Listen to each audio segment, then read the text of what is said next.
જંગલમાં એક સિંહ ઊંઘી રહ્યો હતો।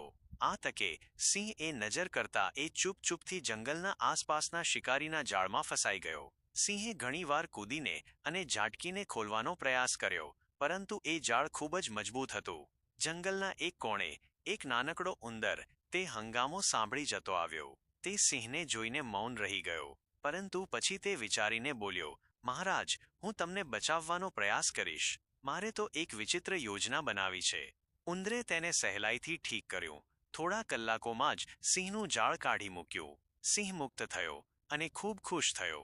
તમારું આભાર, તે બોલ્યો। પરંતુ હવે સિંહ ભૂખ્યો હતો અને થોડો ગુસ્સો પણ આવ્યો। આ નાનકડો ઉંદર મને બચાવ્યો, પરંતુ હવે હું તેને ખાવા જઈશ। સિંહે વિચારીને વિચાર લીધો। ઉંદર એ વાત સાંભળી અને તરત એક નવી યોજનાનો વિચાર કર્યો। તે જંગલના બીજા ઉંદરોને બોલાવી લાવ્યો। હવે બધા ઉંદર એકબીજાને મદદરૂપ થયા અને તાત્કાલિક રીતે સિંહની પાસે ગોઠવેલા જાળને ફરીથી ઘાટ કરતા બનાવવામાં આવ્યા। પરંતુ આ વખતે જાળને ઝાડ સાથે બાંધવામાં આવ્યું હતું, જેથી સિંહ ફરીથી પકડાઈ જશે।